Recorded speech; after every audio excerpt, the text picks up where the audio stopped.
Oh, what's up, guys? Man, I see y'all there. Alright, what's up, YouTube? It's your boy Romero, back with another video. And as I can tell by the title and the thumbnail, guys, I am going to be sharing with y'all how I started my sneaker business, how I grew it up to owning a store. As y'all can see, I am at my store. And if y'all didn't know, I do own this store. And with that being said, man, y'all just stay tuned. We are going to get straight into this video. Okay, guys, so this story goes back to my high school days. At the moment, I am 21 years old. I did open the store when I was 19. Yep, I was 19. I had just turned 19, actually. The store was opened in May 2022. I think it was May 22nd, May 21st. I forget the exact which date it was, but it was one of those days. So this story starts all the way back to my high school days. I think I was 17, about to turn 18, when I was like, damn, I would be watching YouTube videos, and I think like something along the lines with sneaker reselling popped up, something with like sneaker event, and I watched it and I was like, damn. I was wearing Jordans at the time on my high school days. I was liking Jordans and stuff like that, so I was like, damn. And the video popped up, like I said, and I started watching it, and I just thought to myself, I don't know how it really went in my head, but I was like, I'm trying to start reselling sneakers. And it was in my senior year that I really got into it, and I started selling shoes during senior year. I would sell locally, you know what I'm saying, but as you're first starting, no one really wants to fuck with you. If you know, you know. If you have a small business, you know how it would be. But over time, I did grow with my local people. I'm in a small town called Foley. Shout out to my Foley people.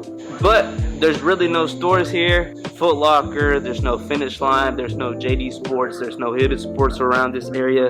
You have to drive a good 45 minutes to an hour to get to one of those stores. So what I would do, in the weekends, I would drive to Pensacola, you know what I'm saying, wait for the sneakers to release. This was back when Peak sneaker OG, not Peak, it wasn't Peak, it was already still strong, but I remember around this time, Jordans were reselling for crazy.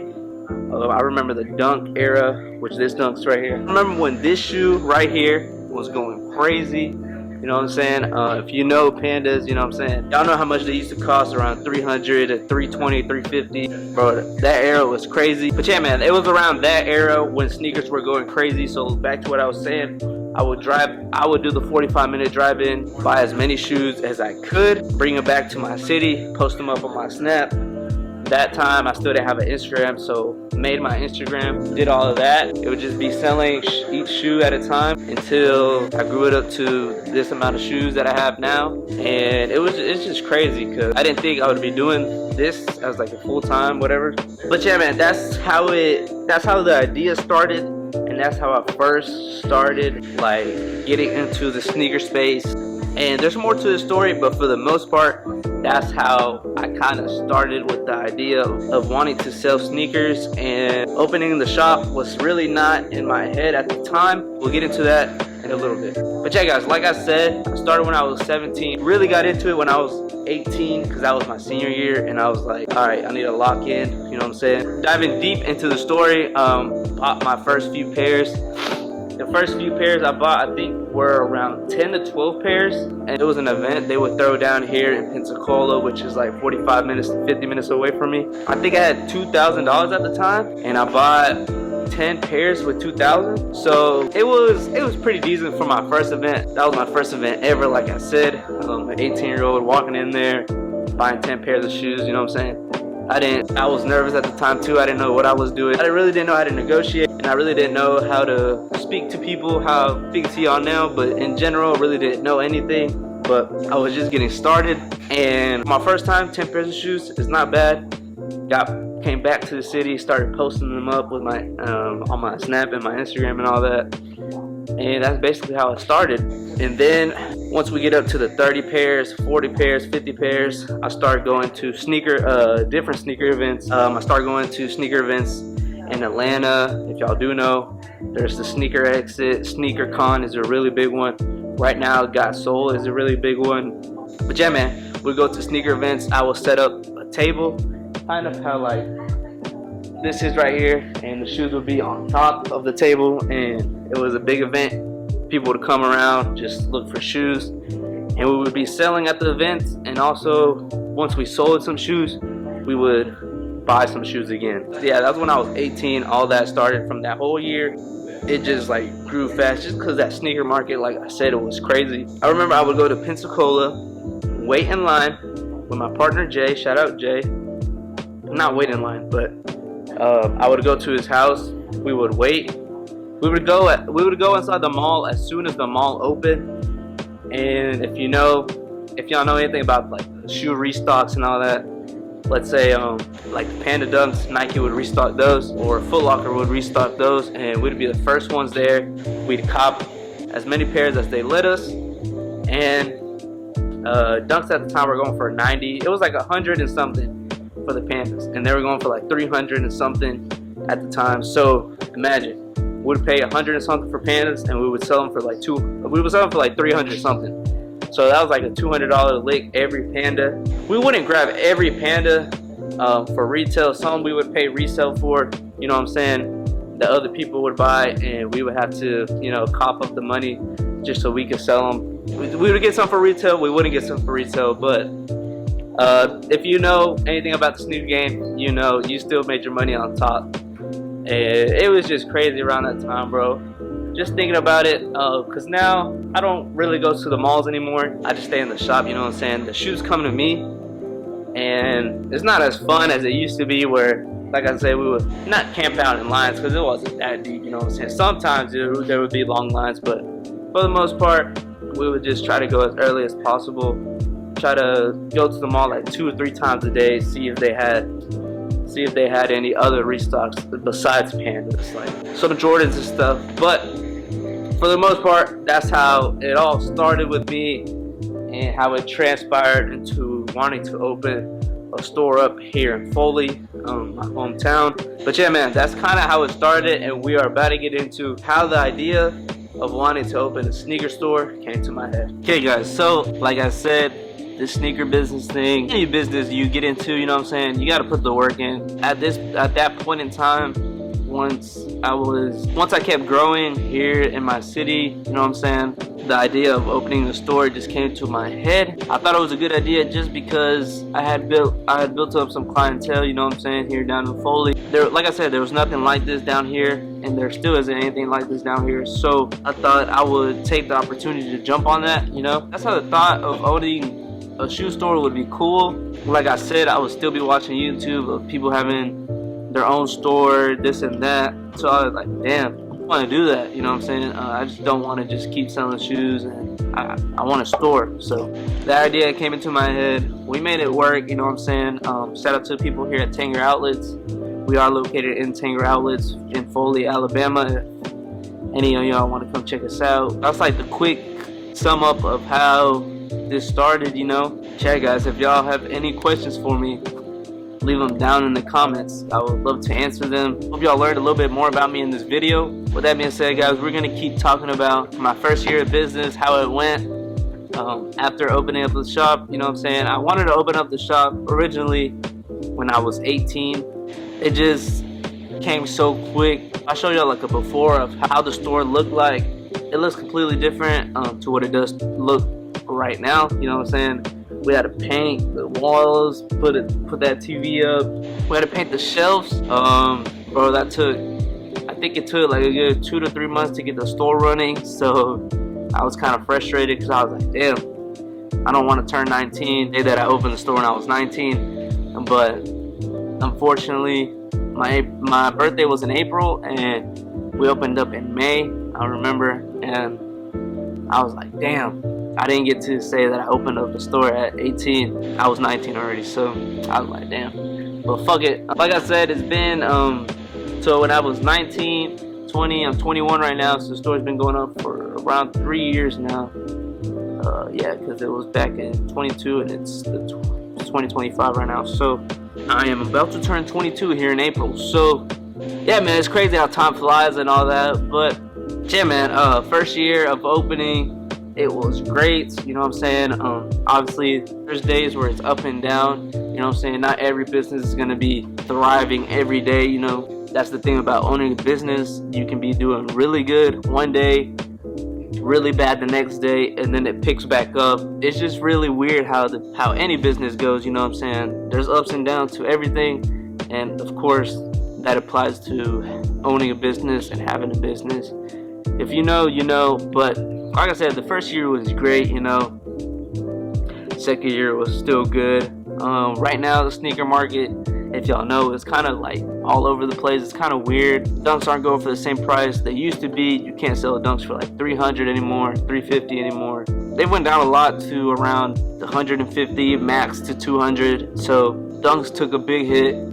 I would say the only shoe that's really doing good right now is the Jordan 4s, and I don't know what other shoe, you know.